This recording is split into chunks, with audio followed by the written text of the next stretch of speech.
Bonjour Erwan Balanan. Bonjour. On va revenir donc avec vous sur la déclaration de politique générale de François Bayrou. Déjà, tout simplement un mot pour qualifier la prestation de votre Premier ministre hier. Ah bah c'est un style différent des autres premiers ministres qu'on a eu. C'est plus qu'un mot. Non, mais c'est plus qu'un mot. Un mot, j'ai pas un mot pour. Je crois pas que c'est toujours difficile de définir une personnalité politique avec un mot, mais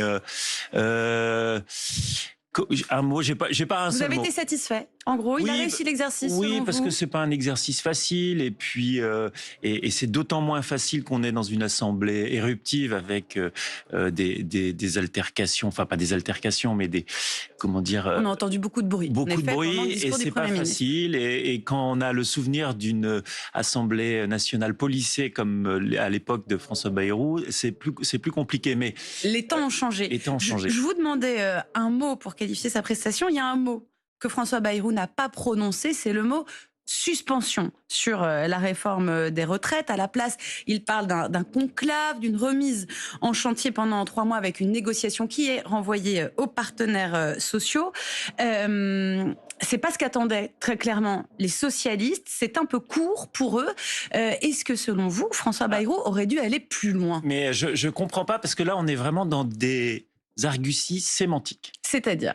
François Bayrou a quand même dit, c'est une phrase, c'est dans son discours, les voies d'une nouvelle réforme, les voies d'une nouvelle réforme, qu'il mettait en place les voies d'une nouvelle réforme. Si ça, c'est pas une avancée, et c'est pas de dire on met tout sur la table, et donc mettre tout sur la table, ça laisse tout ouvert, et donc les socialistes devraient être extrêmement contents. Mais il y a une phrase qui pose problème, c'est qu'il a complété le Premier ministre en disant si les partenaires sociaux ne réussissent pas à se mettre d'accord, alors on gardera la réforme telle qu'elle. On nous a dit pendant tout ce temps de contestation légitime, démocratique sur les retraites, que les partenaires sociaux étaient d'accord contre cette réforme.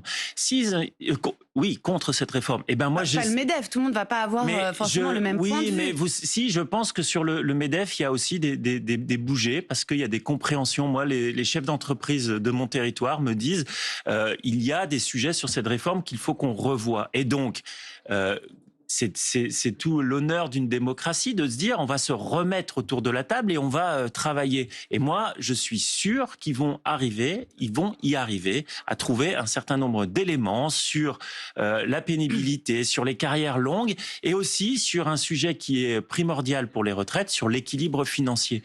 Et donc, faisons confiance aux partenaires sociaux. Ça faisait longtemps peut-être qu'on leur en avait pas fait suffisamment confiance aux partenaires sociaux, et avançons. Et puis nous, de notre côté, parlementaires, personnalités politiques, travaillons aussi sur le sujet. Vous pensez que quoi qu'il en soit, il faut, même si les partenaires sociaux ne réussissent pas à se mettre d'accord, cette réforme revienne devant l'Assemblée nationale? C'est ce que demandent les socialistes. Vous n'êtes pas très loin finalement d'un accord. Bien sûr, mais moi je ne comprends pas.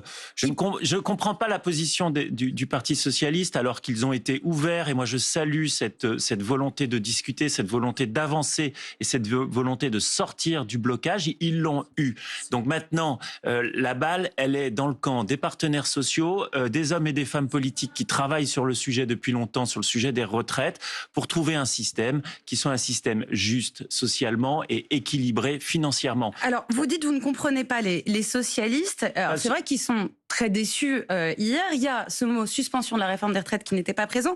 Il n'y a pas non plus beaucoup d'avancées sur le budget, alors qu'il y a eu pendant 15 jours des négociations qu'on a présentées comme inédites avec le nouveau ministre de l'économie, Éric Lombard. Boris Vallaud, le chef des socialistes à l'Assemblée, a fait la liste hier de ses absences. Il n'y a pas eu les 4000 suppressions de postes qui ont été annulées, pas de taxes sur les ménages les plus aisés, très flou sur le fond. Est-ce que, là encore, François Bayrou aurait dû aller plus loin? Mais François Bayrou, après sa DPG, en réponse aux questions, et je trouve aussi que c'était un exercice intéressant, parce que rarement il y a des réponses si détaillées aux questions. C'était tellement détaillé que parfois il répondait même à des questions qui étaient des questions nouvelles posées et puis même, à la volée. Il va dire on n'est pas ici pour faire une nouvelle négociation. Mais là encore, il n'a pas donné assez de gages aux socialistes. Sur les 10 points posés par Boris Vallaud, 8 ont eu des réponses qui allaient dans le sens de Boris Vallaud et dans le sens du Parti socialiste. Donc vous trouvez les 8 sur 10, socialistes trop exigeants? Ça fait 16 sur 20, c'est mention très bien. Vous trouvez les socialistes trop exigeants? Alors, deux choses. Soit ils continuent à dire qu'ils sont dans l'opposition. Et ça, il n'y a pas de problème. François Bayrou a dit très bien, vous êtes dans l'opposition. C'est un accord de non-censure. Voilà. Mais si on est sur un accord de non-censure, c'est une prise de position sur un certain nombre de sujets. Ça, on peut pas leur donner raison, surtout, ou alors ils nous rejoignent, et moi je serais très content que les socialistes rejoignent cet accord gouvernemental pour répondre aux enjeux des Français dans cette période de politique où il n'y a pas de majorité, et qui nous rejoignent. Je serais entièrement d'accord, et ça sera sans doute plus simple encore de dialoguer. Mais ça risque pas d'arriver, qu'ils vous rejoignent. Ça risque pas d'arriver, mais je trouve que c'est bien dommage, et moi de ce que je ressens des Français, ils trouveraient pas complètement illégitime que tous les partis démocrates républicains de ce pays se rejoignent dans le contexte difficile. Est-ce que vous êtes inquiet ? Oui, enfin, tout le monde est inquiet, je crois, de cette situation. Tout le monde est inquiet d'être sous la menace d'une censure, mais au-delà d'être sur la menace d'une censure, c'est cette instabilité qui est difficile. Moi, les chefs d'entreprise, les agriculteurs, les élus locaux et les citoyens sont inquiets de cette instabilité. Donc, il faut retrouver les moyens de la stabilité. Et je trouve que dans le climat de cette DPG, c'était la petite très très bonne nouvelle, c'est qu'il y avait les conditions d'un dialogue. Et maintenant, il va falloir dialoguer, et qui dit dialoguer, dit ensuite travailler sur les sujets. Donc vous faites partie des 16% d'optimistes de ces Français qui pensent que le gouvernement Bayrou pourrait passer l'année ? J'espère. Je pense que le pays a besoin de stabilité. Et donc, mais une stabilité qui ne veut pas dire l'inaction non plus. Et je crois qu'il y a eu des pistes pour travailler sur un certain nombre de sujets. Il y a une question qui se pose aussi au lendemain de ce discours de politique générale de François Bayrou, qui était un discours très politique aussi, qui était assez général et qui parlait beaucoup de ce dépassement du clivage droite-gauche, qui est un dépassement aussi qui est très important pour vous. Mais on se demande aujourd'hui si finalement c'est encore possible, avec un tel morcellement du paysage politique, un tel morcellement à l'Assemblée nationale. Finalement, ce que François Bayrou a voulu pendant toute sa vie politique, dépasser ces clivages droite-gauche, est-ce que c'est encore possible ? Oui, moi je pense que c'est possible, puisque de toute façon ça va être nécessaire. Et la nécessité rendra la possibilité.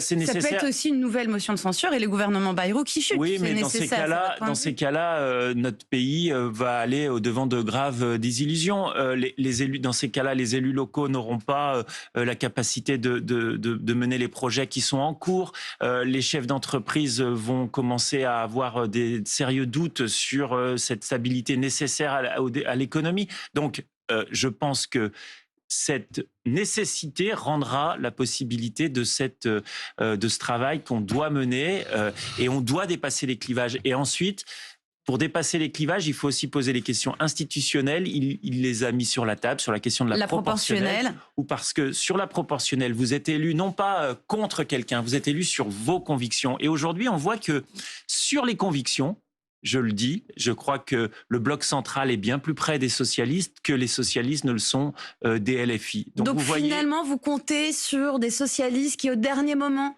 seraient rattrapés par un esprit de responsabilité et ne suivraient pas les insoumis. C'est ça votre analyse aujourd'hui ? Je pense qu'ils l'ont déjà démontré. Ils l'ont déjà démontré dans la séquence en mettant les conditions du dialogue, ce qui n'était pas le cas avant. Et donc, il faut avancer. Merci, Erwan Balanant.